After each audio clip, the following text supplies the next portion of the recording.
پھر اس سرزمین میں علامہ اقبال جیسی شخصیت پیدا ہوئی ہے. یہ ساری چیزیں جو ہے یہ در حقیقت اشارہ کر رہی ہیں کہ یہ ملک مشیت ایزدی کے کسی طویل سلسلے کی ایک کڑی ہے. اور وہ سامنے آ گیا تھا کہ سن 47 میں یہ قائم ہوا ہے، اور پورے 9 مہینے بعد 14 اگست اور 13 مئی، 14 اگست سن 47 اور 13 مئی سن 48، پورے 9 مہینے بعد اسرائیل عالم وجود میں آ گیا. اللہ تعالیٰ نے اس عالمی بیماری، اس کے لیے جو علاج ہے وہ پہلے پیدا کیا ہے. جیسے کہ حدیث میں آتا ہے ما انزل اللہ من دائن الا انزل لہ دوان، اللہ تعالیٰ نے کوئی بیماری ایسی نہیں اتاری کہ جس کا علاج بھی نہ اتار دیا ہو. اور جیسے کہ ماں کی چھاتیوں میں بچے کی ولادت سے پہلے دودھ پیدا ہو جاتا ہے، اس کی غذا کا بندوبست پہلے ہو جاتا ہے، اسی طریقے سے اسرائیل کا جو فتنہ اٹھنے والا تھا اس کی سرکوبی کے لیے پاکستان وجود میں آیا ہے. اور آج وہ مرحلہ آ گیا ہے تاریخ کا ایک عظیم موڑ. آپ دیکھیں گے کہ بڑی مشابہت پیدا ہو گئی ہے. ایک طرف بظاہر امریکہ کی مرضی کے خلاف اسرائیلی وزیر اعظم نتن یاہو وہ بڑا ایک غرور کا اور بڑے تکبر کا مظاہرہ کر رہا ہے، اور وہ پورا پیس پروسیس جس پر نہ معلوم کتنا وقت صرف ہوا تھا، کتنی محنتیں ہوئی تھیں، کتنے راؤنڈز آف ٹاکس ہوئے تھے، کبھی واشنگٹن میں ہوئے ہیں، کبھی اوسلو طرز کا کوئی معاہدہ ہوا ہے، کبھی پھر اور اس کے بعد پیشی ہوئی تھی میڈرڈ کے اندر بھی، لیکن وہ سارا پیس پروسیس جو ہے اس کی دھجیاں کر رہا ہے. وہ وقت بالکل قریب نظر آ رہا ہے کہ یروشلم کے مسئلے پر وہاں بٹی دہک اٹھے گی. اور احادیث نبویہ میں جو خبریں دی گئی ہیں کتاب الملاحم کی احادیث میں معلوم ہوتا ہے کہ اب اس کا آغاز ہونے والا ہے. نتن یاہو کو امریکہ کے خلاف جانے کا اصل میں حوصلہ کیوں پڑ رہا ہے؟ اس لیے کہ اسے معلوم ہے کہ فرنگ کی رگیں جہاں پنجہ یہود میں ہے، چاہے کلنٹن ہو یا کلنٹن کا باپ ہو، یہودی لابی وہاں کی اتنی مضبوط ہے، کانگریس میں اور سینٹ میں ان کا اتنا اثر ہے کہ کوئی بھی وہاں شخص بڑے سے بڑا طاقتور اور بڑے سے بڑا اختیارات کا حامل اسرائیل کی مرضی کے خلاف نہیں جا سکتا.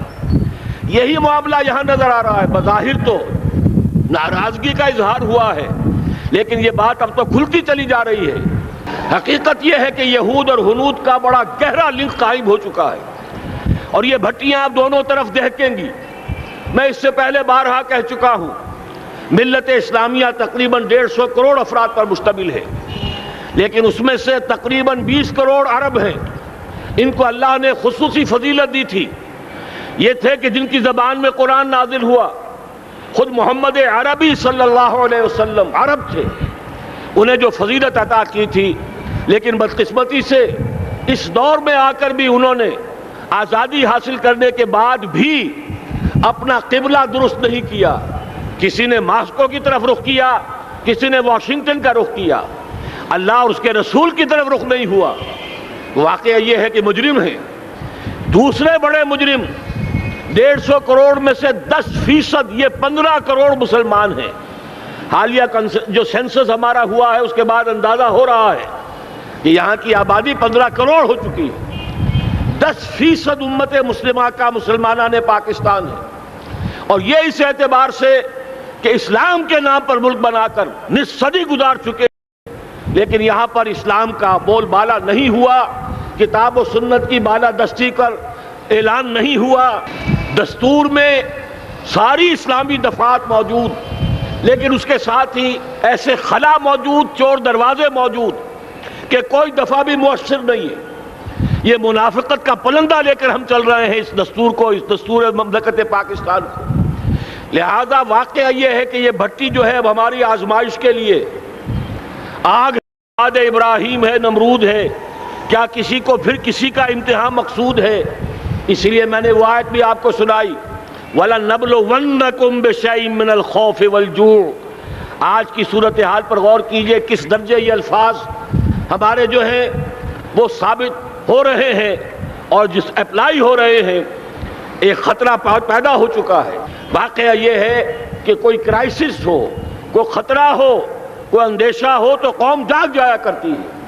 اور اس کے بعد حقیقت یہ ہے اگر ہم نے جرأت کر لی، اور مجھے یقین ہے کہ ہو جائے گا، کچھ لیت و لال ہے، کچھ تاخیر ہے، حکومت کے کچھ اعلانات دو طرفہ سے بھی آ جاتے ہیں، لیکن مجھے یقین ہے یہ دھماکہ ہوگا، یہ مشیت اعزدی ہے، یہ شدنی امر ہے، یہ ہوگا۔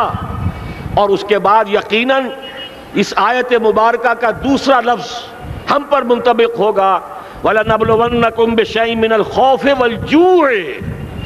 یہاں دوسرا لفظ بھوک کا لفظ ہے، ہم پر سختیاں آئیں گی یقیناً۔ الکفر ملت واحدہ، پوری دنیا امریکہ کی زیر سرپرستی ہمارے خلاف کھڑی ہوگی، ہمارے اوپر پابندیاں لگیں گی، لیکن شاید ہمارے جذبہ ایمانی کو بیدار کرنے کے لیے اللہ تعالیٰ اسی کو ذریعہ بنا دے، اور پھر اس کے ذریعے سے پورے عالم اسلام میں عوامی سطح پر جو ہمدردی پیدا ہوگی پاکستان کے ساتھ، اس کے آثار شروع ہو گئے ہیں۔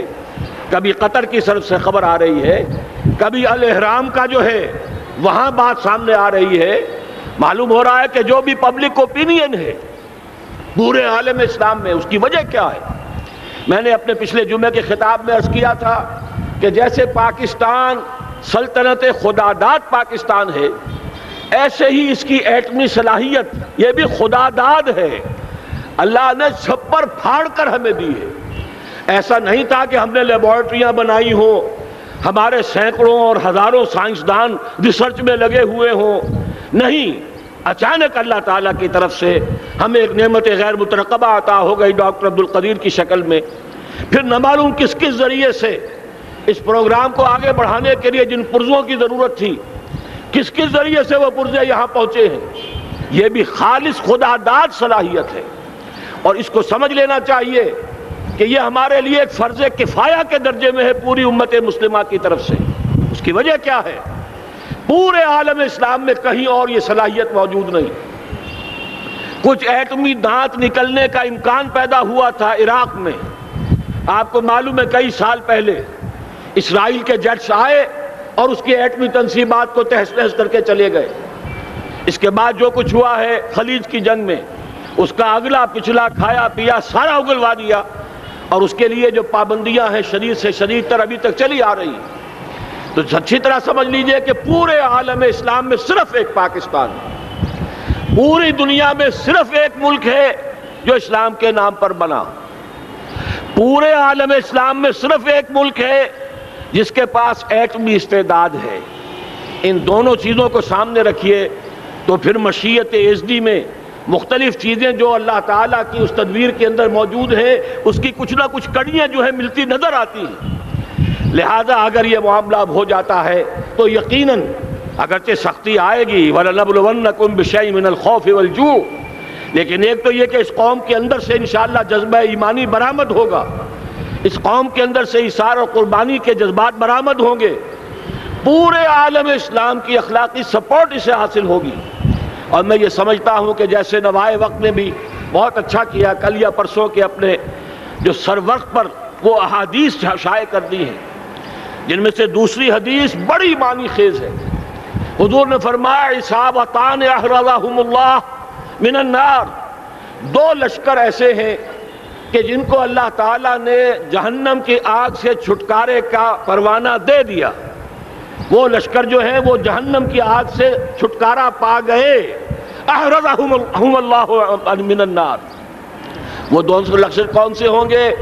اصابت یغزو الہند، ایک وہ کہ جو ہندوستان پر حملہ آور ہوگا، اور دوسرا وہ جو حضرت مسیح علیہ السلام کے ساتھ جبکہ ان کا نزول ہوگا، اور اللہ تعالیٰ ایک مجدد، اس آخری دور کے مجدد کی حیثیت سے حضرت مہدی کو بھی ہمارے درمیان میں سے اٹھائے گا، اور پھر جو آخری فیصلہ کن جنگ ہوگی الملحمۃ العظمیٰ، اس کے لیے یہاں سے فوجیں جائیں گی ان کی مدد کے لیے۔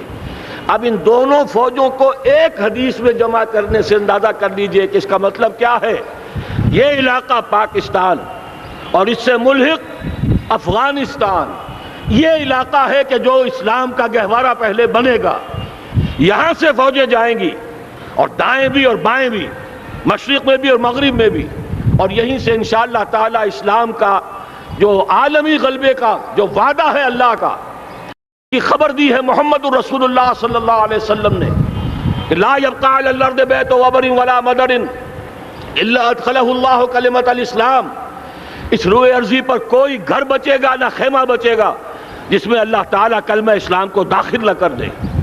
وہ حدیث کے جس کے بارے میں فرمایا گیا، حضور نے ارشاد فرمایا، حضرت ثوبان سے روایت ہے کہ اللہ تعالیٰ نے میرے لیے ساری زمین کو سمیٹ دیا۔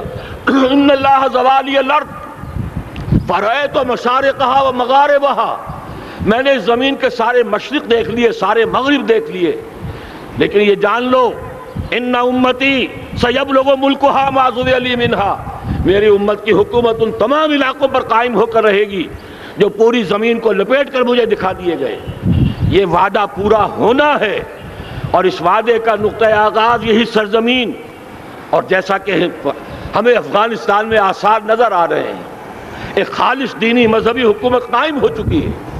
افغانستان کا 80% علاقہ امن کا گہوارہ بن چکا ہے، علماء کی وہاں قیادت ہے اور حکومت ہے۔ یہ پاکستان اور افغانستان مل کر، جیسا کہ آپ کو یاد ہوگا میں نے جب تجویز پیش کی تھی کہ حکومت پاکستان فوراً تسلیم کرے طالبان کو، اللہ کا شکر ہے، میں یہ نہیں کہتا کہ میرے کہنے کی وجہ سے ہوا، لیکن بہرحال اللہ کا فضل ہوا کہ چند دن کے بعد ہی حکومت پاکستان نے تسلیم کر لیا طالبان کی حکومت کو۔ میری دوسری تجویز ابھی پینڈنگ ہے، پاکستان اور افغانستان کا کے درمیان کانفیڈریشن قائم کیا جائے۔